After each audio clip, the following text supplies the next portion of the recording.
Ciao Juventini, ciao Calcio fans, and welcome back to the All Juve Cast channel, where it's all Juve all the time with a sprinkle of some Azzurri discussion. And today that discussion's not going to be the greatest, obviously, with their elimination, but we are going to tackle just the wild week that it's been in general as far as news go, especially surrounding Juventus. And then we'll get to the Azzurri and what went down there. I've got Lucci, I got Omer. We're ready to do this. We had a couple that shared in CJ's here's. Sorry, fellas, can't do it. Need some time off, Calcio. Just came here to like the video. We appreciate you dropping in to like the video, CJ. Alex P saying ciao, ciao, Alex. I mean, I feel that there's some in our actual team that feel the same, just getting so down because of what went down yesterday that they just need a break and take a breather and whatnot. I don't know, maybe because my age or whatnot, I'm not really at that point. And, you got to practice what you preach. And I tell people don't get too down on things that are out of your control. It's a crappy scenario, but it is what it is. It's out of my hands, so I'm not going to stress too much about it. Omar and Lucci, I know we're going to get into this. But first, let's start off on a positive note, and that's the Juventus women. Okay, facing Lyon, incredibly tough side that's been responsible for handing them an exit previously as well. And 1-0 down, getting the job done, come from behind, getting that victory, taking that advantage into the next leg. And this team, it's crazy. We're fortunate to have Lex on our team who's doing a great job giving out the weekly recaps. We're trying to give this women's side more exposure because they truly do deserve it. And the numbers since that team has been put together are staggering and incredible. So, yeah, great stuff. We're going to start off with Omar and his thoughts on the Juventus women, and then we'll go from there. No, it was a positive note. It's something to look forward to. Like everything besides the main Juve men's team is exciting. Even the youth, the under 19, did a very good job against Liverpool, and now the women's team. And it's not only that they topped the group and basically eliminated Chelsea, who were the runner-ups last season, and beating Lyon is massive. Like Lyon is the best women's team in the world. They haven't won last season because Barcelona won it, but prior to that, they're the most successful in the history of women's team in Europe. So it's a huge milestone for the team, and it was just a pleasure to watch. They had the ferocity and the Fino alla fine vibe from the bench to the girls on the pitch. It was just amazing to watch. Some of them, I wish that the men's team had the same characteristics. And I enjoyed it a lot. And massive props to them. Massive props to Lex, who got us so into it. And we know a lot more about it now because of her. And I hope it continues. I will follow much closer now after the women's team. There you go. Lucci, you find yourself starting to keep in track with them a little more since Lex has started. You know what? They're more exciting than the men's, so you got to watch them once in a while. But yeah, that was a great come from behind victory. The red card was for Lyon was kind of unfortunate, but we'll take it. And yeah, it's good to see at least we have some positive news coming out of this, past few weeks. Hey, I tell you, that through ball on that winning goal by Bonfantini, I'll take that through ball on the men's side any day because I don't see any other guys trying to make that pass. But great goal. Do you feel like we had one quiet week since the season started? Like a week that nothing happened. No weird transfer news, no losses, I feel like every week there's something to talk about. Sometimes positive, most of the time horrible, but did you feel like that last season? I don't know. Last season was a roller coaster in itself too. Yeah, and that's why I say it's like definitely not perfect. Not perfect between any of the coaching changes and what that we made, but it's just a different feeling, right? Mm-hmm. Like I don't know. If I had to talk about this men's side this season, I feel like, to be honest, it can only play level or ahead. This team can't come from behind, I think, like our men's side. I don't feel like in matches, if we fall behind, like we're gonna come back and get her done. That Roma thing was wild to see, and lately it just feels like they're short of ideas, final third and whatnot. So we have to get that start and get off to the scoring. Other than that, it's just a different feel. Last year, I felt we could score at any given time, but still there were some frustrations there last season too. It's a weird one, but massive props to the Juve women. The men's side, without getting into performances, we could talk about some of the news, obviously, that we got hit with. Omer, I don't think we've talked to you about, Dybala since the Dybala situation went down. Lucci, will get your thoughts as well. But the Dybala news, and then after, the biggest thing was Arriva Bene and speaking to it afterwards. And that kind of set a tone, and it's just spiraled everything. And I don't know. I just felt like I had no issues with what he said. Okay. And granted, a lot of us may have thought that and may have felt that, yeah, since they brought in Vlahović, that was probably going to be the thing. But for him to go out there and actually say it, I felt was like a little bit of throwing salt on the wound type of thing, like not really necessary. That was just my 2 cents, but I'm very, very curious to hear about you guys and what you thought about Arriva Bene's words after the Dybala news broke that Juve wasn't going to renew. Either one of you could start this one off. Go ahead. I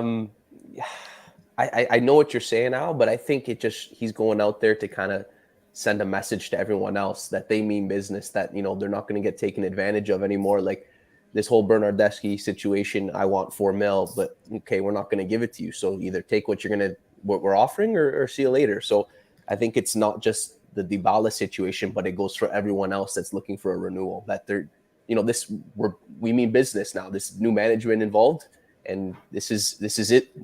It is what it is. Take it or leave it, kind of thing. I got different thoughts though, because I'm like, their actions are speaking volumes. I just feel like there's literally no need for him to say that phrase. Like, it's just like, man, it's one thing too that if they didn't even make him an offer, okay, if they didn't even make him an offer, and they just brought in Antun there, and they were just like, yeah, there is no offer, like we're not doing anything, which is largely speculated, and what it's starting to sound like there was not even an offer at that latest meeting from Juve's side, anyways. It's just, there's just no need. It's like your actions have already set the tone, and everybody's kind of getting that vibe, getting that feeling. There's just literally no need to do that, especially when there's still 8 games remaining in the season. We still need Paulo, and you still got Coppa Italia you're going for. It's very, very unnecessary in my point of view to do that. It's just really, really strange. There was other people, quite big followings, saying, why waste all the time with the meetings? Why not just do it back in January? Pump the brakes here. I don't even necessarily think it was the greatest of idea, like with 8 games remaining, because you still need this guy massively. And there's a lot of speculation about, is Paulo going to perform down the stretch or whatnot? Look, let's finish it off strong. I would hope that he wants to, now more than ever, send that message to the brass that, hey, this is what you're going to be missing out on, right? So I'm hoping that it's actually the opposite. People are thinking that, yeah, he's probably going to shut down, or why even play him? Some are saying don't even play Paulo. Omer, what's your thoughts on this whole thing? First of all, I agree with you that what Rebena said, that specific sentence was redundant and just no need for it. But I kind of see it like the Lukaku interview, where he just said what was actually real, and suddenly no one wants to hear that. Everyone prefers speculating what suits their agendas. But Arrivabene came out and just said the truth. And do you really want to hear the truth?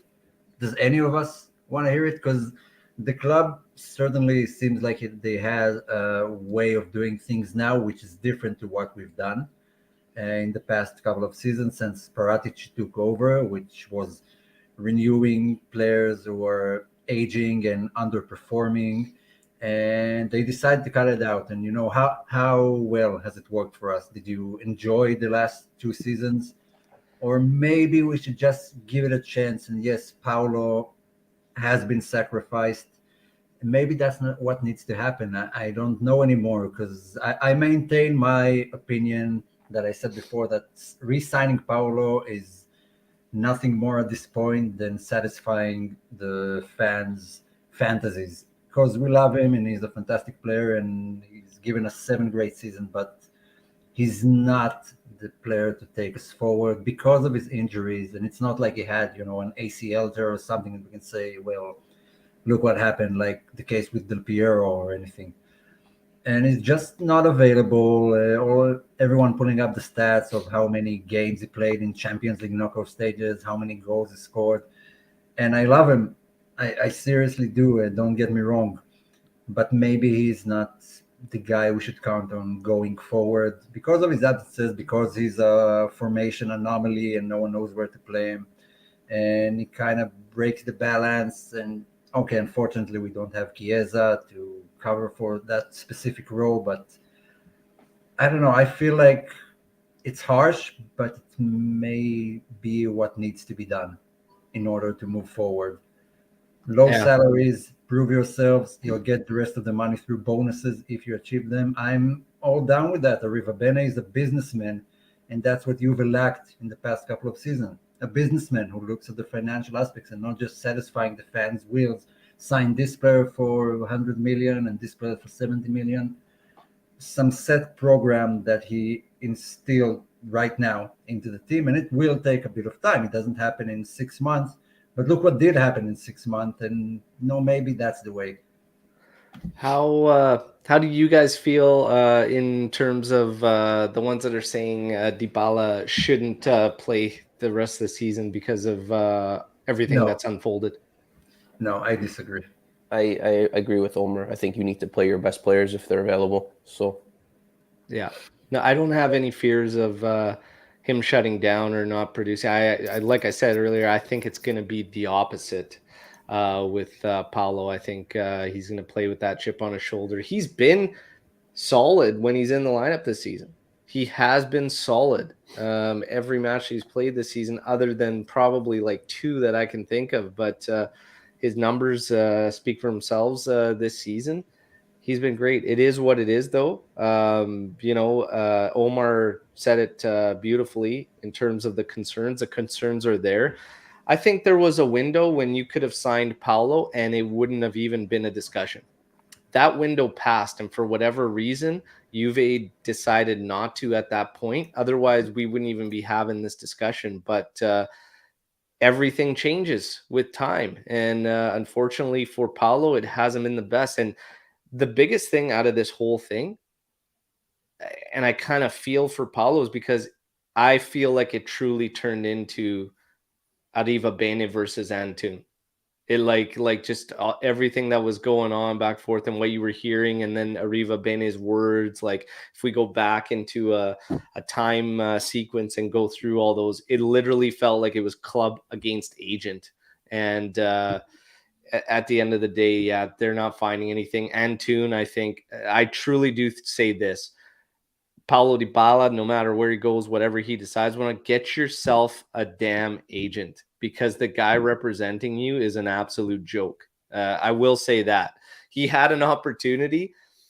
They shot it down. He wanted a last minute change to the contract, which is laughable. But then when he did that, your boy went down and got hurt.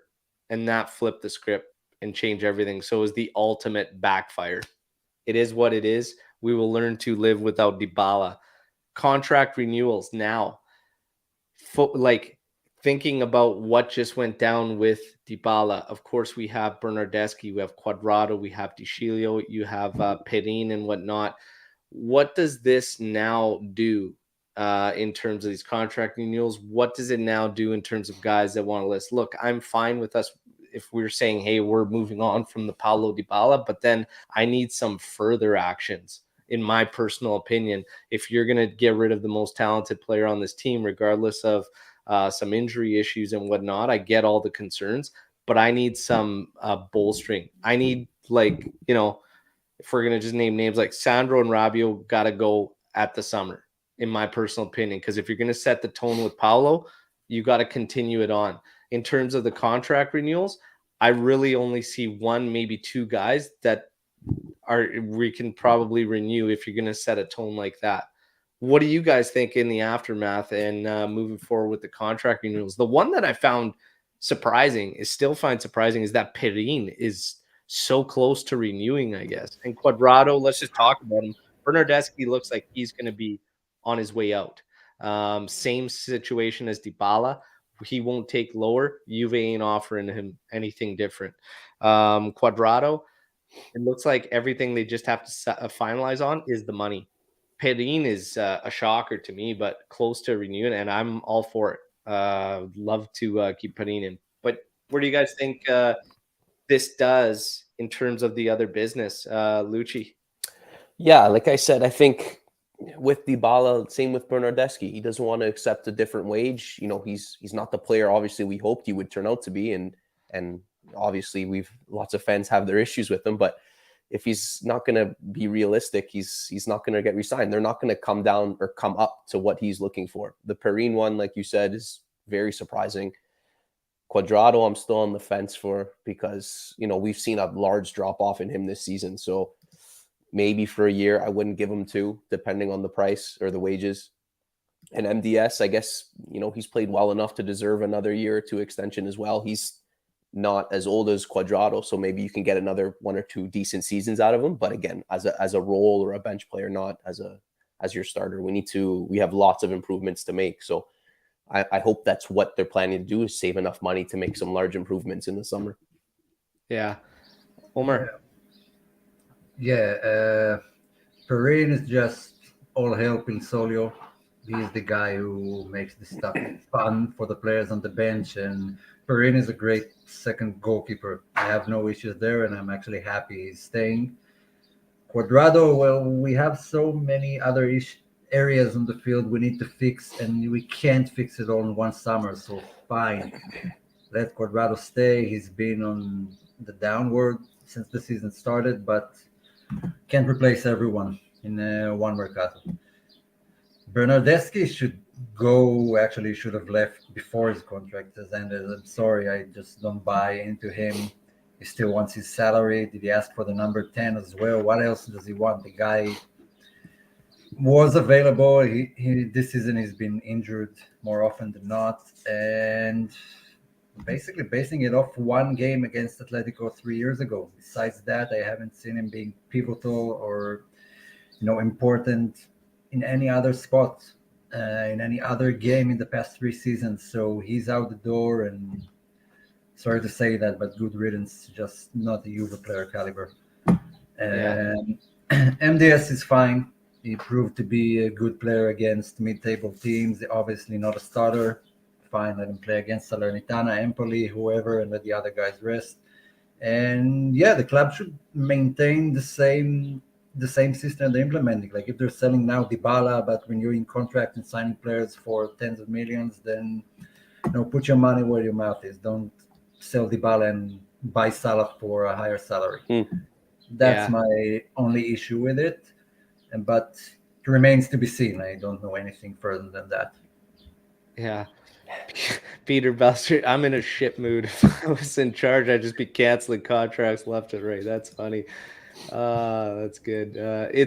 Hey, I get it. Just one last thought, because I see it breaking out in the live chat here, and that's in terms of Paulo Dybala and the contract scenario. And there are the concerns that we allowed him to go for nothing, and now we see nothing out of it. The fear there would be this. Look, this is where it's at, and Juve's literally biting the bullet on it and cutting their losses at that, because the risk there is the player gets the leverage and the player gets the power. You try to sell him, he doesn't agree to any of the moves, and then you have nothing, right? So That part of it, I understand that concern and whatnot. So it's like, okay, you give him your renewal in the hopes of selling him. Number one, nobody wants to either purchase him and is scared off by salary, by prices. Number two, Paulo doesn't like the teams, doesn't accept the moves. He's frozen moves before too, in order to stay in Juventus. Not a bad thing if it's out of love for Juve, but that was a fear that the club definitely would have considered. I don't think that there's, this thing where they didn't consider bringing him in or renewing just to try and sell him afterwards. But the reality is, what if you get stuck? And that was a risk they didn't want to take, apparently. So they completely see nothing moving forward with Dybala. It is what it is. It sucks. I'll always appreciate Paulo's time with the club. Scored a lot of goals, put himself as one of the top 3 foreigners of all time. And yeah, it's interesting. And then comes the debate of if Paulo Dybala is a legend or not. Now, we're not going to get into that. You guys decide whoever you want to label a legend, whatnot. All I'm going to say is there are tiers to everything. And I don't think that certain names that Paulo Dybala gets compared to, those guys are like icons. That's like, they're like a cut above club legends. Because if you're going to throw Mario Mandzukic as a club legend, I think Paulo Dybala would then be a club legend. I think there's also a difference between cult hero and legend, but that's besides the fact. I think Omer? it's the other way around. Like legends are the higher in the ranking, and icons symbolizes specific moments in Juve's history. Like the 7 years of Dybala symbolize something. That's why he's an icon for Man, that I see it period. as like if you're iconic, you're the icon of the club. Like you associate, like if I was to slap a Juve badge somewhere and say, tell me the first person you think of, it's going to be Buffon, it's going to be Del Piero, it's going to be guys like that. That's why I consider them like icons of the team. I see it the other way around because they were icons for different periods of Juve, and that's what makes Like them 5 legends. different periods almost with how long they've That's been. what makes them legends. That's why they went to Serie B and everything. That's what makes them legends and bigger than icons. Icons are, in music. What are icons? They're guys for a specific moment. Kurt Cobain is an icon for the grunge of the 90s. He isn't an icon for. I get what you're saying. I get what you're saying. But whether you want to label it as that or not, they're a cut above, man. They're a cut above. Those names should not be put. They are the legends. Paolo is an icon. They are the legends. They're a tier above. That's my point. Okay. So we agree we should come up with a different name then. We'll come up with a different name, Omer and myself, but we essentially agree. Lucci. I'm on the fence still. I don't know. I need to think about this. Maybe at the end of the season I'll have a better answer, but you're still so emotional about the fashion week and Paulo whole thing. You just thought I saw someone in the comments here when we say the farewells. Who is it? JJ_13. The few years Tevez was here, he had a larger impact than Dybala did. He's not wrong. And that makes me think that maybe some people have overhyped Dybala just a little bit. In the big matches, in some of the big matches in recent years, he's been very hit or miss. I don't know. Food for thought. It's tough. He had his moments. He had it's tough. He did, but over 7 years, he should have had a lot more moments. Come on. Okay, we gotta get out of here. We gotta get out of here. We're gonna go. Let's go to Paulo Non Molo. So we have another Paulo Non Molo drop. This one come out yesterday before the World Cup qualifiers, and Raph broke it down, and we've got it all here. And we love the Paulo Non Molo drops, and we've been waiting for this one, obviously, after everything that was going on. So it's going to be interesting. But there is a name. Now, this name was linked quite a ways back with Juventus and now has resurfaced. And Paulo Nomo says there's a new physical and goal-scoring midfielder who has re-entered the radars in Turin. And it is going to be released in a few weeks. And that's Dominik Szoboszlai from Leipzig. Guys, thoughts on Szoboszlai? I love it. Yeah, I like what I've seen. Yeah, even I've seen him play for Leipzig and for Hungary. He's a phenomenal player. Amazing ball control, long shots, through balls. He has it all, and he's still young. And Onmolo also says that it's an easier transaction than Pogba, for example, or Gravenberch. I'm all for it. He's a great player and great character. I'd love him at Juve. Yeah. Yeah, Soberslide would be a great one to throw in there. I like the fact that he's in the mix and whatnot. Lucci, you got anything to add? No, I like what I've seen. I haven't seen him a whole lot, but my main concern would be, is he someone we can trust? You know, it would be a big step for him to go from Leipzig to Juve. He's still relatively young. Might be a lot of pressure for someone that, you know, is still rather young, but bring him. Yeah. So Animation and Soapslide would be a great sign. Doesn't start for Leipzig, so maybe we can get him for a bit cheaper. Peter asking, did Paulo Nomolo drop that Italy was going to lose? Because that could have saved me some heartache. No, he did not. I don't think anybody dropped that one. Shocking loss there. We'll get to that. Side note from Paulo Nomolo that the center back chased will be to play with De Ligt. The acceleration for a center back will be because Chiellini will realistically only reach December. This was, again, he dropped this prior to the World Cup qualifying match. So that loss by the Azzurri, obviously, eyes will be on Chiellini and him being done. I've said this about 2 weeks ago, and I stand behind it. It's tough, but Bonucci next season, and I think Chiellini, it's time. I think it's time to move on and start planting those seeds and starting to look ahead. It's never going to be easy to say goodbye to a guy like that, but you kind of have to at this point. It is what it is. It's sad for it to come to an end. He's had a great career. He's been an absolute warrior for us. I think it's time. I think it's time to call it. Your guys' thoughts quickly on Chiellini as we move through the non-Molo stuff. Unfortunately, I agree. Yeah. You want to talk about legends? There's your legend. And I'm I'm so happy. I'm so happy he captained Italy to that Euro 2020. He deserved that so much. And so fine, no World Cup, but it just makes me happy. He had a fantastic career, lots of titles, domestically and internationally. What can we say? I wish everyone was Chiellini. Mm-hmm. Chiellini's, no doubt legend. No doubt legend. Now, we're going to move on.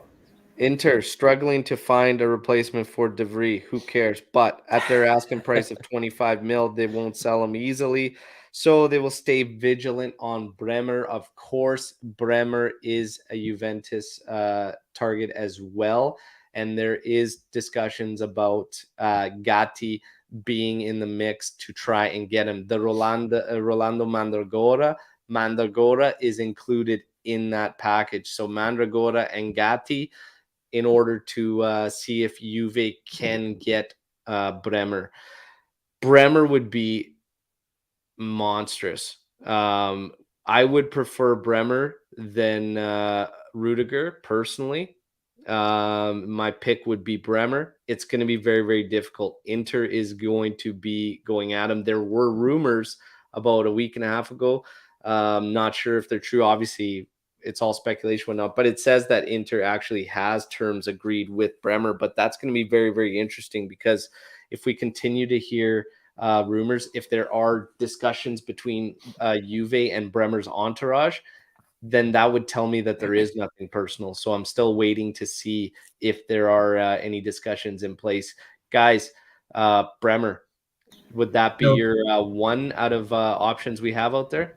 I think he would be the cheaper option. I do like Rudiger though, but that option is getting Rudiger too. Very expensive. My only concern is that, like you mentioned, he's already potentially chosen Inter, and then we got to look at alternatives, right? But I would, if it can be done, 100% do it. I'm not so sure he's all sealed with Inter. And Onmolo added there that Inter will try to offload the Fry maybe, but it's going to be tough, and that's why they might miss out on Bremer.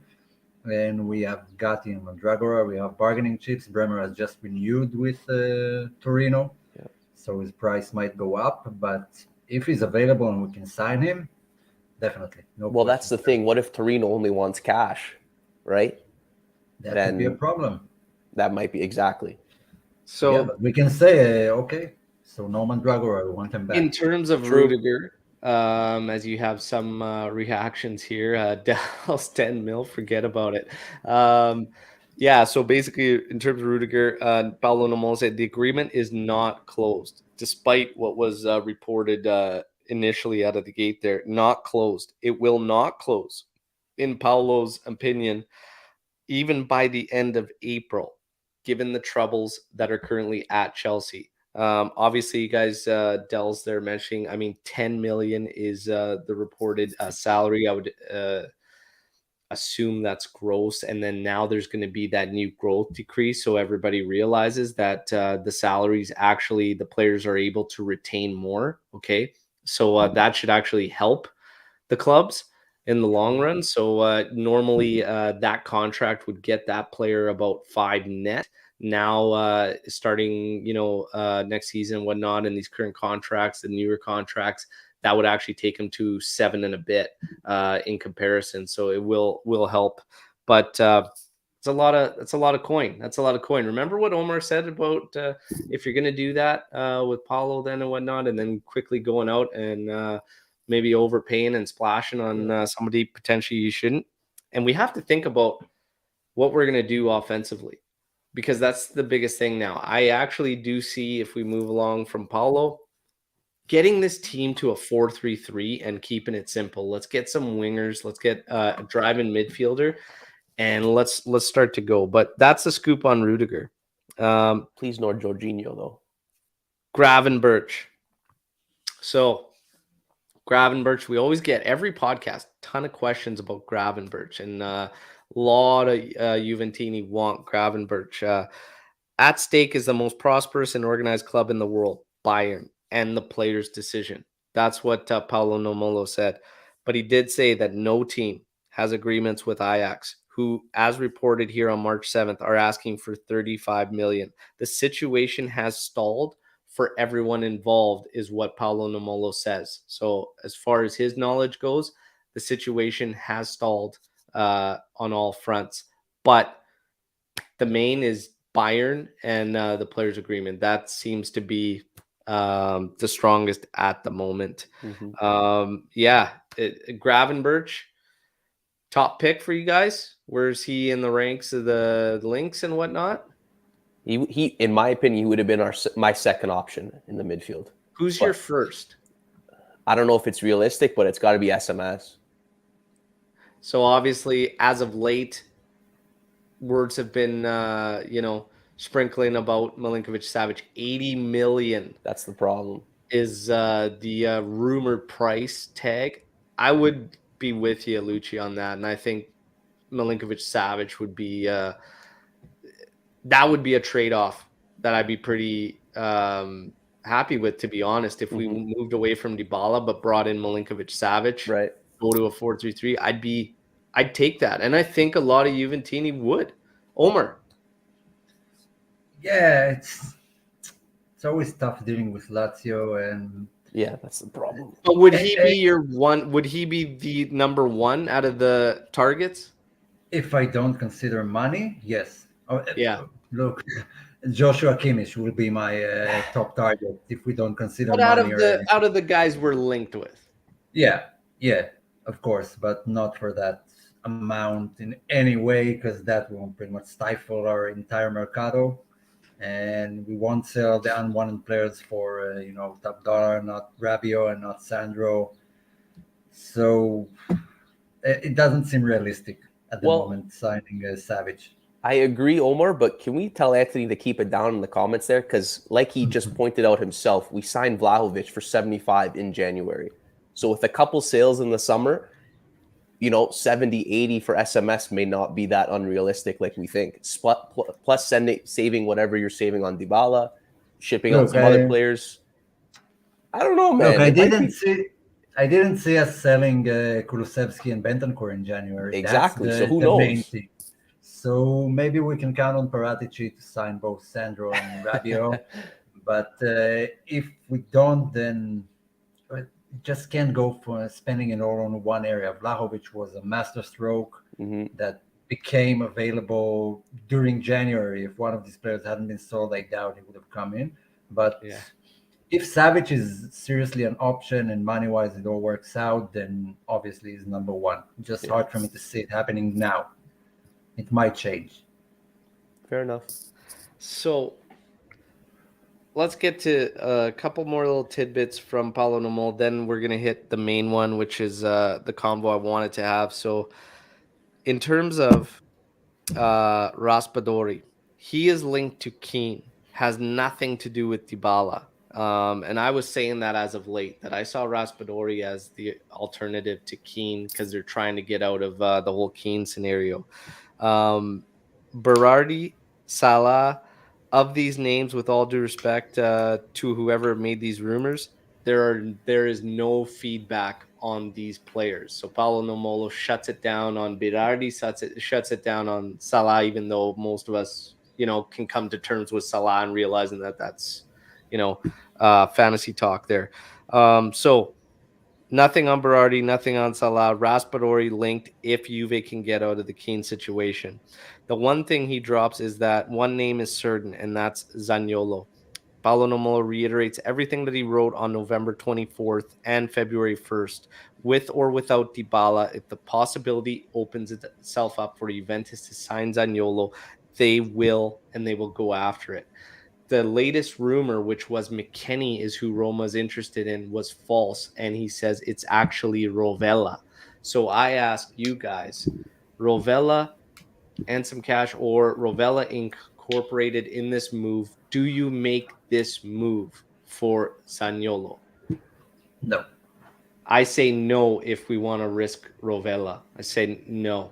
And I know that people will be like, well, you're overhyping Rovella. Look, even on a standalone transfer for Zaniolo, I have certain concerns because honestly, I need him to be playing at the level we expect of him prior to us going after him.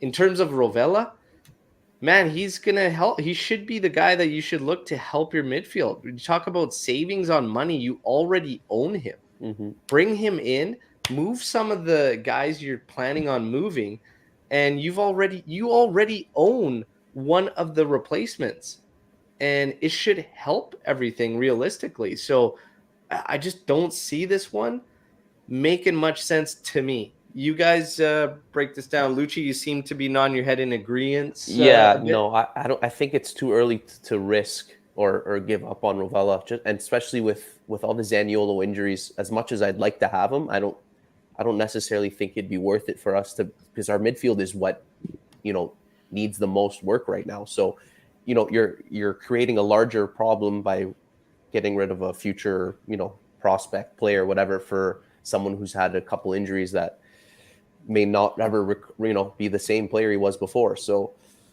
for me, it's probably a no. Yeah. Omer. Yeah, I feel like there's nothing to lose basically by keeping Rovella, and tons to lose on betting on Zaniolo for Rovella, because Zaniolo hasn't had a great season. Yeah. He's back from injuries, okay, but I said this before, his contract runs out at 2024. So let him have another season. If he really wants Juve, spend it with Roma. Prove to us that you're up to snuff with Juve and you can make a full season challenging Scudetto and Champions League and everything. And then we have, the ball is in our field. We can play with Roma with the transfer fee. This summer, Roma can ask for whatever they want. He still has 2 years on his contract. And I don't want us giving them a player and spending 70 million just to sign someone who's coming in for the first team and he might not be good enough. But with Rovella, there's nothing to lose. Yeah. Like if he's not good enough in his first season, then fine, we can sell him or trade him for Zaniolo next summer. If Well, he's yeah. good, then we haven't lost anything. We gained a fantastic midfielder. That's it. Yeah, I agree. And Alex put it kind of perfectly. Zaniolo all by, but no to swapping Weston or Ravella for him. That's kind of how I feel. Animesh, I like this. Let's not do any more swap deals. 5 years later, Italian prosecutors will come and say Rovella should have been valued at 1 million euros. Yeah. Let the witch hunts continue. Guys, reminder, like the video while you're here, okay? If you're new, subscribe to the channel, your one-stop shop for everything Juventus. And, of course, we sprinkle in a little bit of the Azzurri talk. Before we get to, God, that frustration, there was something earlier from, I believe it was Animesh, and it was here. And it says, do you guys think Arriva Bene's word piles on even more pressure on Vlahovic's shoulders? And this was when we were talking about his words in regards to once Vlahović entered the scene, he became the center of the project and not Dybala. I think, honestly, I didn't like it from the standpoint of it dumping salt onto the wound. But in terms of, is it going to do anything to Vlahović? I don't think so. I mean, the money alone, the purchase, that puts enough on Vlahovic's shoulders as it is. His mentality and everything, we've talked about that quite a bit, and I see him a bit differently in that mental. Like I see him kind of a cut above in terms of the mentality. I think it showed a lot. Him literally grabbing the number 7 speaks volumes to where he's at up here. Because you have even guys like Del Piero that said, I don't know if I would have grabbed the number 7 if I were him. And Vlahović didn't hesitate. So I think that says a lot about Vlahović. Do I think those words? I think if anything, it just creates a little bit of an awkwardness there coming down the wire of the season. But I'm not concerned about what it'll do to Vlahović and his mentality. Guys, what do you think? I think the way he's built, he's just he's a different breed. You know, the guy's an animal. I don't think these words will affect him much at all. You know, every game, you know, you see him out there. He's getting pissed off if he's not scoring or if, you know, something doesn't go right. Like, you want to see that kind of, you know, determination, that anger, because let's face it, we've missed that the past couple of years with this team. So hopefully it starts from him and it, you know, just keeps going on throughout the rest of the players. So I think he'll be fine. Yeah. Omer. Yeah, I like his character. I think he built it during his career. At the moment, he played for Partizan Belgrade at the age of 16. If you haven't watched the Belgrade Derby, it's fierce. Like, the fans it's massive. It's really massive. And he played that at 16. That's character building in the most, you know, ferocious way possible. And that's what it looks like. It just looked like this stuff doesn't affect him. He gets angry when he doesn't score, but doesn't mean he stops trying and stops running. Like, I used to see with Ronaldo here and there, when he gets frustrated and starts, you know, just, you know, playing passively. And the flip side to that, Omar, was that moment in the match when it's late and he's holding up possession on the sideline, fighting off 3 defenders and earning the free kick, and the celebration on the ground just for a moment like that tells you everything about the character, where he's at. And it's a big positive sign, because this guy's willing to do the grunt work, put in the fight, and no matter how the game goes, even if he's struggling on the scoring side, like, I never see the quit in him. So he's got a lot of positives. There's an interesting comment here that's saying that KM saying, I think the pressure will actually make Vlahović better and rise to the occasion. But we're all seem to be with Alex here that we wouldn't worry about Dusan. He's a stud, won't be rattled by anything. Interesting comment here from Jeremiah, which is nobody should be the center of the project. It's almost delusional. We have been making the same mistake since signing CR7. I think I see this a little bit differently. And the reason is Dusan doesn't carry, like, CR's on another stratosphere, you know what I mean? And it's crazy, but I do agree in a sense that that's going to be the case with Vlahović, because number one, naturally in sports, your pay kind of creates that for you, right? When you start earning a lot of money, when you come in on a transfer that's high money, naturally you are put under that microscope, and naturally you are one of these guys on a team that comes up on the list when people are looking at the team and looking for who needs to produce and whatnot. It's no different than De Ligt. When we signed De Ligt and he was massacred in his first series of games because of handballs, even though they were unfortunate scenarios and whatnot, it's the same thing. It comes with that territory. But I don't necessarily think that what Juve is doing project-wise is literally going to all be honed in around that. I'm hoping that they balance it out and spread things out, but it's too early to determine that. Those are just my quick thoughts shooting from the hip on this whole thing. We'll get your guys'. We'll start with Omer on this one, then get to Lucci. Yeah, I never like the building around one player stuff. I like team play. When you build around a certain player, then it's very hard. It's very easy to mark him out of the game and basically ruin all your plans and all your attacking schemes. And when you have a team that plays and knows how to play off each other, then it works a lot better. Like, yeah, maybe Byron, but they didn't buy Lewandowski to be the center of the project. It just works out. Man City doesn't have a center of the project.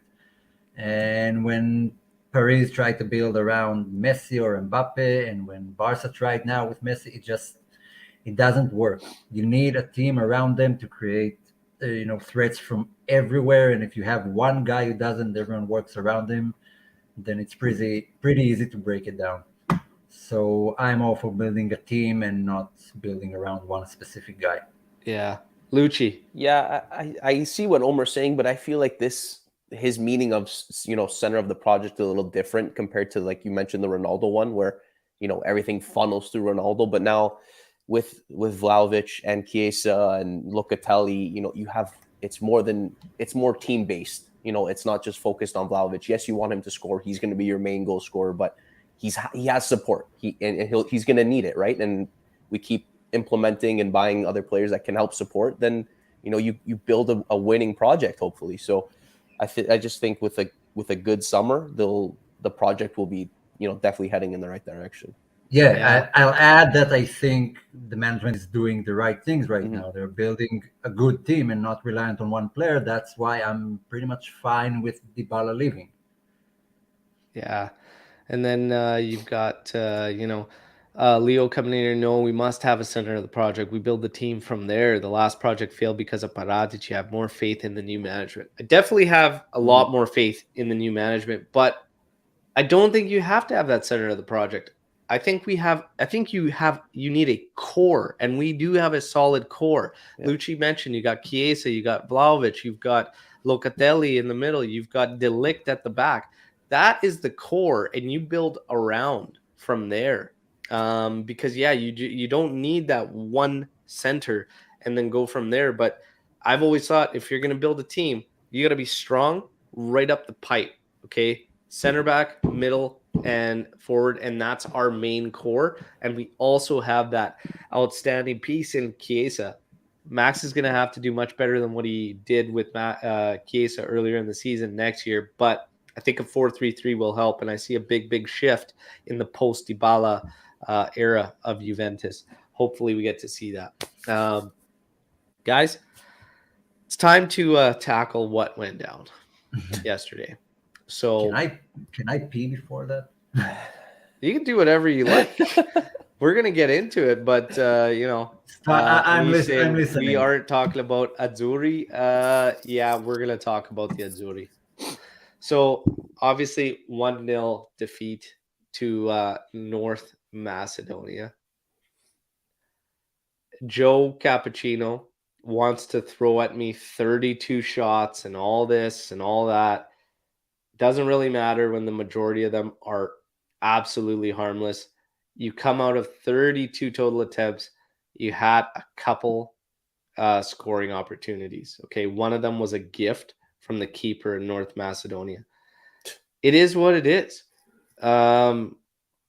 This is a story as old as time in football. Okay, you let teams linger around, and you just may pay the price. And unfortunately for the Azzurri, they did in the ultimate way. The shouts for Roberto Mancini going out, all this. Look, Roberto Mancini, does he need to be gone because of this? Absolutely not. However, it is his hands are not clean in all of this. And my biggest frustration wasn't even the match yesterday so much. It's more than the fact that this team had been stumbling since the Euros, arguably during the Euros, because when you lose Spinazzola, it impacts everybody else in there. And no Chiesa, massive impact. I didn't see enough from Roberto Mancini from post Euros in trying to find a solution. He just simply plugged the guys in and thinking they were going to go. Another thing that I think Mancini fell victim to was something we were hoping wasn't going to happen, and that's this reliance on the guys that kind of got you there and the older guys and whatnot. But one of the things we loved about him leading up to the Euros and going there was he didn't care about the names, and he was giving guys appearances based on their form and what they were doing. And I kind of can't help but feel he kind of got away from him a bit. Does he need to go? Absolutely not. And only in a situation where we have a solid backup or alternative plan. But, I mean, it is what it is. Now everybody's putting Italian football under another microscope and all this and whatnot. Were we just a Greece 2004 in the Euros? I don't agree with that at all, based on how we played. I don't agree with that at all. But this team changed a lot with the loss of Spina and everything. And I think trying to keep it all the same, this reliance on Immobile, even though there was zero productivity out of there, and just to keep going and going and going, you paid the price. I get it that Jorginho missed those PKs, but I don't really care because you did nothing to really deserve anything more than that anyway. So even though he missed those PKs that would have put us in, still, the overall play left so much to be desired. In my personal opinion, it's a frustrating moment. Everybody wants to, chop heads and whatnot. I think he's just got to get back to himself, Mancini, and moving on from that guard that let him down ultimately. You guys, where are your guys' heads at with the Azzurri? You want me to go? Where do I begin? No, Al, I agree with you that Mancini should not go. He's the best current option that we have. But again, Joe Cappuccino, wherever you are, buddy, you're completely wrong that he deserves no blame. So you blame Allegri for certain things. Mancini deserves the same blame for doing similar things. Subs were too late. Didn't have any, it was stale. It was no creativity. The front three were completely useless in the 60 minutes or whatever they played. It's sad. Yeah, it's frustrating, obviously, but I think they need a big overhaul from that starting 11 yesterday. I'd keep maybe 4 players on that team, 4 or 5. The rest got to go. Yeah. Omer. Yeah, I'll try to keep it as short as possible. And no, there are some infuriating things like the disregarding of players' performances for their teams. Basically, Barella is having a bad season. Verratti is having a bad season. Okay, Insigne is having a bad season. The back line, okay, injuries. What can we do? But even Florenzi, he's got a better guy playing with him in the same team, but Calabria wasn't called. Or I don't know if he was on the bench even. No, he wasn't called. That's just, I don't know. That's Pellegrini is having a great season. Why isn't he playing? And Scamacca is having a great season. And I don't know. Immobile is just a mystery how a player can be. So Scamacca, I'll give Mancini a pass because he had muscular issues or whatever, knee injuries. So that's fine. But I agree with you in the sense that this is what I'm saying. Like you're going to the well with guys, but you've been stale with those guys for quite some time going into this. This is not a Yeah, North Macedonia problem. This was like a really when did Spina get knocked out? Right before the semis? Belgium. Belgium. Against Belgium. against Belgium. Yeah, That changed the scope of how this team was playing and everything. They Yep. managed to get through the rest of the Euros and win it. But right after those Euros, whew, you gotta figure something out. You really, really do. And I didn't see that from Mancini. When you start bringing up these examples, that's what I mean, is like you have guys that are in better form. The national team, I always like it's just a different beast, and it's weird to deny those guys. But he had done so well through all the Euro qualifying in the Euros, like giving the guys their spots, giving the guys their moments, giving the guys minutes, and he just got away from it and just honed in and became almost stubborn and defiant in thinking that it had to be Insigne, Mobile. It's just like it's done. Like move it on. What's the fear in North Macedonia? The other thing is too, looking at this game. Let's just get to this game now. How long for a change? Yeah. So you got 64th minute to finally bring Raspadori when Insigne was doing nothing. Nothing. Berardi was our only guy up top making anything kind of happen. He tried for, I'll give him that. Berardi was killing himself. It just wasn't falling for him. And then Barella, nothing. Nothing out of Barella. Barella on a bad season, really. Pellegrini's been in great form.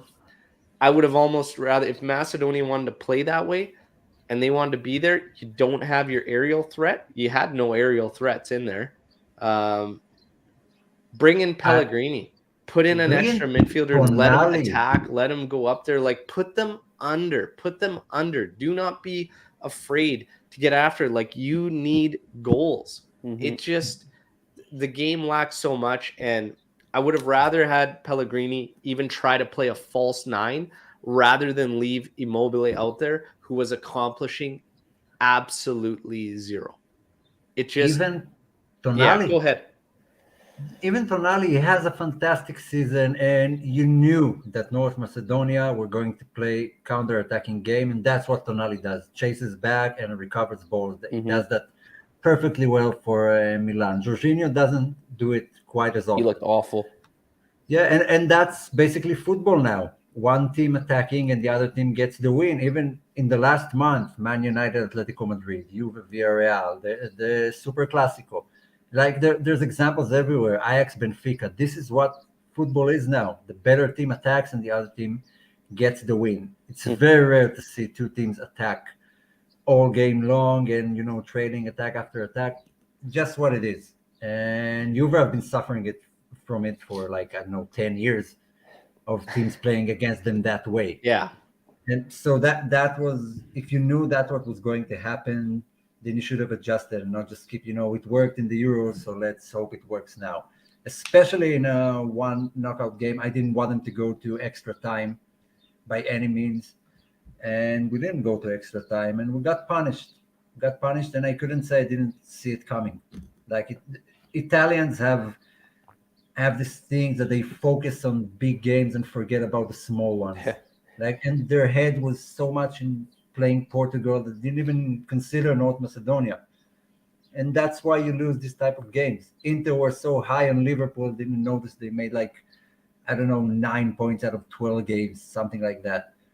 So it's a very Italian thing. We've suffered from it for a long time. And it reared its ugly head again yesterday. But maybe we dodged the bullet. I don't know. That World Cup could be a disaster. Playing in the winter, maybe. I don't know. Maybe we dodged the bullet. Do you guys, where do you guys stand on the discussions that are now arising about Italian football in general and what they need to change, and all this unwillingness to move with younger guys and whatnot? Do you think this was a one-off and this was a Mancini thing, or do you think it's larger and you think it's Italian football on a bigger scope? I think it's the way the players are scattered through the leagues and not playing for the same team. Because when you look at past winners, there's a core of players playing for the best team in the league. If it was Barca, even now, look at Spain, they're mostly Barca and Real. Germany was mainly Dortmund and Bayern. Even Italy back in '06 was mainly Juve and Milan, the best teams at the moment. And right now, when your attack is scattered all over the league from teams who are in 10th place, 6th place, then they're not cut out for it. Maybe just might be the case because you saw how fragile the defense is, where Chiellini and Bonucci don't play because they play together and they know how to play together. There's nothing really to it, from training standpoint. Just do what you do all the time. I would have gone with Scamacca, Raspadori, and Berardi. Just the best attack in Italy right now. Yeah. I mean, I thought the same thing. I thought if you have guys that are on pace to be one of the top tridents, Italian tridents in Serie A ever historically, why on earth are you so defined and just letting them put it out together? Are we that concerned with North Macedonia? Like, we were scared. We allowed them to dictate, and we allowed them to make us play a guy who's got one open play goal this season, is already arguably checked out from like he's ready to go to TO. You've got Immobile, who's done sweet fuck all for like an entire tournament and then some with the Azzurri. Like, what on earth? And you want something different to happen. I don't get it. I really don't get it. It would have been a different feeling if, say, okay, we went out there, we tried something new, and okay, like it didn't work. He was trying to chase the goals. He was trying to, you can make sense of that. You have it's a harder pill to swallow when you're watching something that's been so stale and so bad for some time go out there and expect it to all of a sudden lead. Yeah, like the warning signs were there from, and what was it, Northern Ireland, and even before they were doing nothing. Like, you're probably better off playing starting João Pedro yesterday. Oh my god! And João Pedro was supposed to be the savior. He was the substitute coming in. I'm done. I'm done. I'm done. I'm done. My word, João Pedro. This is where the European champions have come to. You deny the best front three in Italian football, and you want João Pedro to come in and find a goal. Not even against North Macedonia. It makes me laugh. Look, in terms of the grand scheme of things, Italian football, how do you guys feel? How does everybody in the live feel about thoughts that need to get back to ensuring there is a minimum number required of Italians playing on all their teams amongst and throughout their league, and less foreigners, in order to get more of the talent kind of funneling through and playing more minutes? How do you guys feel about that? Is that a problem area? Is that change necessary? It used to be in place. I can't remember the years. Omer, you probably know better as to when that changed, but it used to be in place where you had to have a minimum, right? 95. Yeah, 1995. The Bosman transfer made this. Omer's like changed everything. No, because it's one of the most familiar stories in football, and the way it checked out to be. And the Bosman, the guy who went to court for all this stuff, he became just a nobody, but it changed the way football works today. Like, there's no Man City with the previous rules. Just this kind of stuff couldn't happen, and it worked out great for national teams, because, like I said, most of the players played for the top teams in the league because they couldn't afford to, have anyone outside the league. You can afford two players. Back then, it was for Juve, Platini and Boniek. The rest, all Italians. So football has changed drastically. It's the moment in history that changed football the most to what we know now. And if you ever get around to it, just read about it. It's a very interesting story of what happened to Bosman. And I'm not all for that rule. Not, like like the way you said right now, because it needs to be accompanied by other rules. Because then just the teams will keep 25 players in the roster. All the Italians don't play anyway. Your De Chilios, Pellegrinis, Perins, they are on the team. They are Italians. Do they play and do they deserve to be in the national team? No, and that's what teams will do, in my opinion. My main concern is not that. My main concern is that we always seem to have trouble developing young talent, and we see it right at Juve. Prime example. Not to blame Allegri or anything, but he's always saying, "Oh, this player's not ready. He's still only 20. He needs time. He needs to go to loan here, loan there." Like we've seen with Fagioli and Rovella and whoever else. Like when you look at the EPL or you go over to England and you have players like Arsenal and they have like Saka and things like that. This guy's a general, like a starter for at 19, 20 years old. Why don't Serie A teams give the same experience, the same chances to young Italians like you see in other leagues? That's what's holding us back. Yeah, I agree. I think there's a combination of many different things. It's Now, you can't Omer has a say point. And you look at some of the top national sides and ones that went through incredible periods of time. You have a gross core from one team, sometimes two teams. Some of the best national sides were actually like made above two clubs almost, and that says a lot about it too. Right now, we've had a complete mix. There's a complete mix across the Azzurri. I mean, that factors in a bit. In terms of the younger guys, Mancini, I think, lost himself a bit because he was pulling all the right strings. And unfortunately, it didn't go his way. I think he got away from that.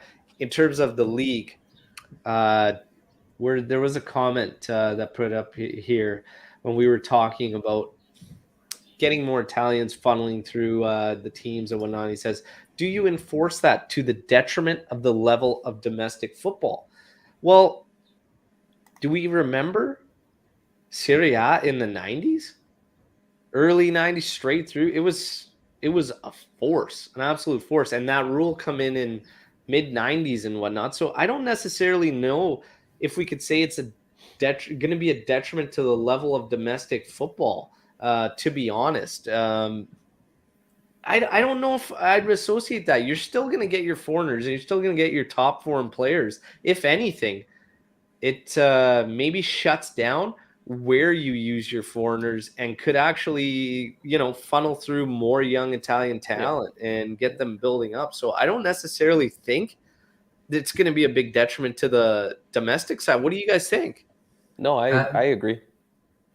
Yeah, I think you don't teams would always just have be a lot more generation. selective in terms of where those foreign spots go. Yeah. And I don't necessarily think it's gonna, really make that big an impact to the domestic football. On the domestic side of things, I think they need to. What was I going to say on the domestic side? I just completely blanked out. I got a WhatsApp message on my screen here. Just lost it. Omer?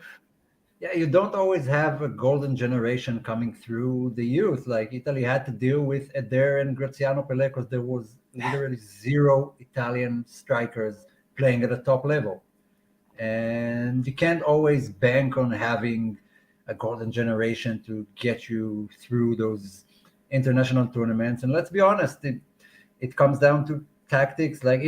Our fans love trivia. So here's a trivia. Can you give me the left back who played for Spain when they won the Euros in 2008 and the left back who played for Germany when they won in 2014? Go on. Throw it at me. Jonas Hector. No. I couldn't actually tell you. Number one, I hate Spain. And I don't care. Okay, one of them played for Juve. Oh, it was what's his name? Howdes, wasn't it? Yeah, Benedict Howdes. He's a right center back and he played left back for Germany and they won the World Cup. You don't need world-class players at every position. Spain used Juan Capdevila from Villarreal. That's his name. And so I'm not buying into you need world-class players everywhere to make it at an international level. Because no, you don't. You don't always produce top talents in every position on the field for decades after decades. You have to make do with what you have. And Conte did pretty well with Italy with Eder and Graziano Pelle. Well, that's the thing. You need complementary players as well. You can't just, Yeah. you can't just have some, Immobile and Insigne going out there for a joy match and do absolutely nothing. You need players. You need to work in unison. You need all 11 to be in sync. Yeah. Yeah.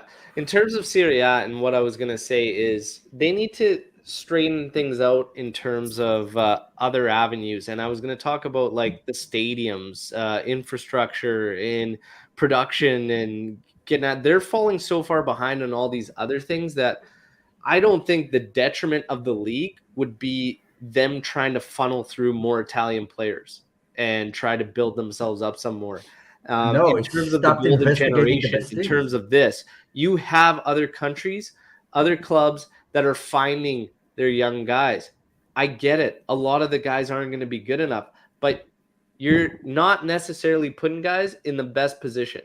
You're not allowing them that opportunity to kind of get there. I disagree in a sense that all these guys need to play in Serie C and B and all that for all that long. You can usually tell if a guy's capable of playing in that top league sooner and earlier enough. We are running into a bit of an issue with Fagioli. Fagioli was chosen as one of the names in this whole Azzurri reboot. The guy hasn't even barely played Serie A, and we're already going to tout him as this leader in the reboot. This is a problem. This is a problem. If you had some of these rules in place, you might not have seen that. It could be a different story, whether at Juve or another side, because you can't tell me if all of a sudden there's a rule in place that allows Italian players to have to get more minutes or whatnot or get on teams. You can't tell me that Fagioli would have ended up in Serie B. I don't think that would have been the case. There 150% would have been a team that says, no, let's at least get him. And he at least would have been playing Serie A minutes. Yeah. Look, I don't even think it's a rule thing. Like, if you want the best Italian players to play for the best Italian clubs, but you keep investigating those clubs in order to give them punishments and demote them to Serie B. How did it work out the last time? The Italian football went into a 10-year decline after you investigated half of the league and put Juve in Serie B, gave minus points to all the other teams, and Inter were built out of 11 starters, which none of them were Italian. And Italian football suffered from it. And up until that point, it was the best league in the world. Up until 2006, no one wanted to face Italians. And that's when the shift happened. So you can't tell me you want all the Italian players to play at top level in Champions League and everything, but keep investigating Juve every other Wednesday for player evaluation and stuff like that. Okay, 06 was a big thing and corruption and blah, blah, blah. It is past. Stop trying to make the big team smaller. It hurts the national team. Unless you don't want the national team to do that well, then fine. Don't tell me the rules are what's going to change the way Italy looks across the Europe. Why should a coach be forced to use Italian players? Surely, if they are good enough, they will be picked. Will they, though? Here's the thing. Here's why you would even think to implement this thing is, again, you usually see there's no harmony. There's no harmony between the clubs and the national side. Like everything feels so disjointed. Okay. And it's a thought. It's just a thought. I'm not saying you have to go to this. We're bringing this up as a discussion to see what everybody thinks in terms of putting in a rule that cuts down foreigners to get more of these guys funneling through. But the thing is that, it's kind of a bit disjointed. And maybe this is a sign of these coaches not picking these guys and rather going to other avenues. And maybe that's part of the problem is they have an old mentality. Maybe you need to see a younger style coaches coming in with their thoughts, not fearful to play young guys. Everybody laughed at Pirlo last season, but he threw in Frabotta. He had Fagioli playing Coppa Italia matches and whatnot. And next season, we sent Fagioli to Serie B when he was playing Coppa Italia matches the season prior and around Juve and the senior team. So I can't accept that some of these coaches are not to blame in their methods and their thought processes. So if the majority of the coaches share this feeling towards the younger Italian talent, maybe it takes a rule to help break that. That's all I'm saying. But I have no friggin' idea. There's a lot to process. Frustrations are high. The Azzurri are out again. It is what it is. But change is not always a bad thing. You have people that there's 3 reactions to change. It's the ones that refuse to and are completely against it. You have the so-sos, 50-50, and then you have the ones that are not scared, that are willing to do something in order to try and spur on a change. But the thing is that this one-off tournament, I find it hilarious. You won the Euros, which is arguably harder to win than the World Cup, and then you can't qualify for the World Cup. And it felt very, very similar to what happened to Ventura, regardless of how bad Ventura is and how good we see Mancini. Mancini fell victim to the same thing in terms of who he went with and who he chose to gamble on. It didn't pay off. Must be laughing now. So he's the only one who enjoys it. It's tough. It's tough. And now, I get it. Mal's bringing up, how many times did Pirlo play young guys when his job was on the line? These kids aren't good enough. Are they going to get good enough in Serie B, in Serie C, or are they going to evolve to some? At least then Yep. At least then you've answered that question on those players. And I can accept that. It is what it is. You can at least accept that. You can at least gain that knowledge and move forward. Look, but Verratti hasn't played 1 minute in Serie A and is her best midfielder for like 6 years now. Yeah. That's a good point. But you could find little one-offs like that everywhere. There was a comment earlier that said the French league sucks. It's predominantly French. They have a strong national side. Yep. Their players are all playing abroad. Yeah, because they have good academies, good facilities. They have something Italy doesn't have, but they can compete financially, so their players live. And that goes to what you were saying. Start off with the basics. Even when you look, when I watch the young Spanish team play, the basics are so elementary, and they put so much focus on it.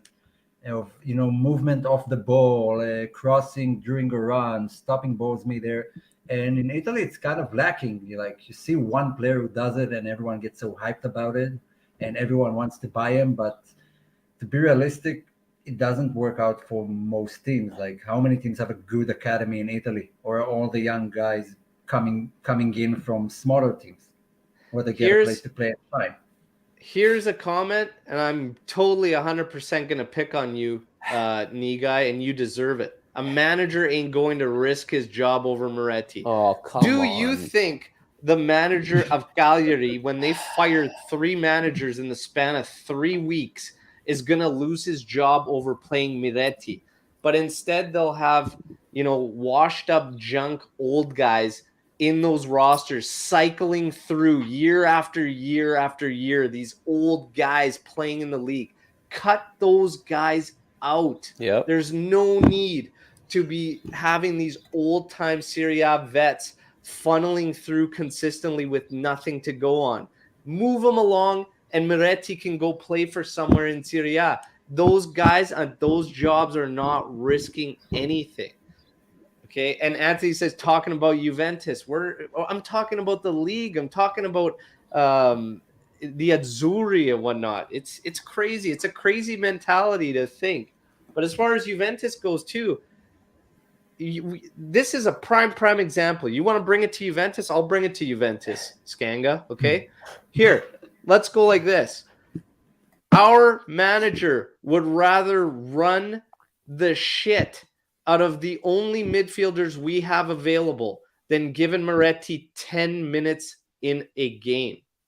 I'm not saying Moretti is the solution. I'm not saying he's the savior, but I'm saying this paints a picture of the mentality that many, unfortunately, I think many of the coaches in that league have. That's just all I'm going to say. Daniel, Omar, you guys can finish on this. We're going to wrap up very quickly here. No, you're absolutely right. Especially against, you're playing, the bottom, our last game, you're playing bottom of the league, and you still rather play the same 3-4 guys and have them play a full 90 than give a young kid 10, 15 minutes. At that point, like, if you're never going to trust them in that situation, you're never going to play them at all. So what's the point? And how are you going to develop this talent? How are you going to know if they're actually good enough to play in Serie A or on Juventus? You're never going to know if they're just, riding the bench and practicing with the team. That's how you waste, potential and talent in young players. And we've seen it time and time again. I think there's a bigger issue. I'm with you, Lucci. I think there's a bigger issue going on. Is there one right answer? Absolutely not. Absolutely not. I think there's multiple things. Omar, golden generation, you're right. The talent pool is not what it is. Italy's not doing itself any services. Do we need to do a foreigners rule? I don't think so. I just think there's a lot of things that need to correct it. Right now, emotions are hot. Omar, finish up on this, and then we'll kind of wrap things up. Yeah, I don't have much to add. You pretty much covered everything. Just look at the talents we have right now in Italy and look at where they came from and how many of them have come through a big team ranks and None. good system. None. Verratti, Barella, Jorginho. Donnarumma, maybe he's the only one. Yeah, just take your pick. This guy doesn't come from the big teams, and that's a problem. Why would they? If they don't get any minutes of play, Berardi preferred playing for Sassuolo regularly than riding the bench for Juve, and I can totally understand that. Yeah, it's tough, man. Like I said, emotions are running high. I just think we thought Italy was free and clear out of the woodworks, out of the Euros, but we fell victim to the same thing. Well, and just like Ventura, they need an overhaul again. They need to get rid of, like we said, the same players that Mancini trusted for the Euros. He trusted them again, and it bit him. Now lots of those players need to cut their ties. We talked about this during the Euros. This is the part that is kind of frustrating, is that the sense that we knew that was probably it for Insigne, Immobile. Like we were saying, like that's probably it. Like you're going to ride out on that high. It's good, but it persisted, and it just wasn't getting any better. And that's a frustrating thing. But we'll face another World Cup. That doesn't matter. That World Cup's going to suck.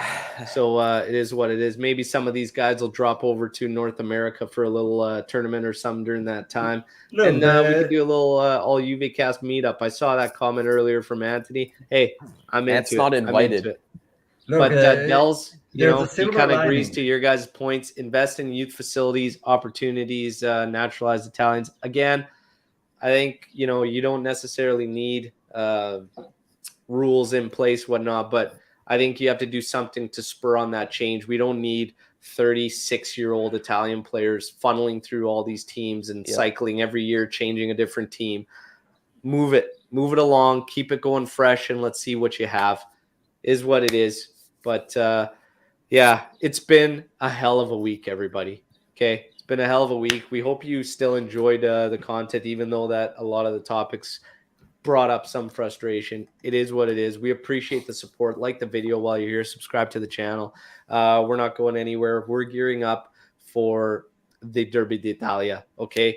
Lucci's got a care package from our sponsor. Check them out. stripedheartsapparel.com if you haven't already. There's going to be a ton of giveaways. We are doing a watch party live from Cafe Juventus in Toronto. Okay. So Anthony, the boiler room man jumping in here. He's going to be everybody's a little touchy this morning. Lucci. Why is everybody so touchy? What happened yesterday? Lucci, you're all so mad. What happened? I'm good, man. Nobody's good. mad, man. Lucci. Cappuccino's happy. We got 32 shots. Yeah. We're good. We're good. It is what it is. Do not let things out of your hands ruin your days, everybody. It sucks. Life goes on. Derby Time goes d'Italia. on. Time It's a goes good on. ball. The good thing about this, Bonucci's rested, Chiellini should be rested, Locatelli's rested. Let's give it to Inter. Is there a game Tuesday? There's no No. like consolation match, is there? That No. was a joke I saw on Twitter, right? Yeah. Hey, Okay. yeah, I don't know. I saw rumors that Italy's playing Turkey on Yeah, Tuesday. That's not real. For what? Why? Exactly. Okay. Exactly. Madness. Hopefully that's not the case because that's a bigger joke than what went down yesterday. Everybody, again, reminder, if you're in Toronto or the GTA, reach out to us. Reach out to myself, Lucci, or Anthony. We're having a live watch party at Cafe Juventus. We are at about half capacity, okay? So spots are running out quick. Yes. Reach out. You're going to want to be there. It's going to be a great time. We're actually, while I do the watch along, these guys are going to tap in live from Cafe Juventus and be part of the halftime show and then the post match. Okay, so it's going to be a great time. A ton of prizes heading out there. So make sure you stay tuned. Everybody, thanks again for all the support, and we will talk to you soon. I'll keep you up to date with the Juve news until we get to that match day live, Derby d'Italia. The only thing that can pick up all of our spirits is beating the crap out of Merda. Let's go. Only thing. Fino alla fine. Forza Juve. Ciao tutti.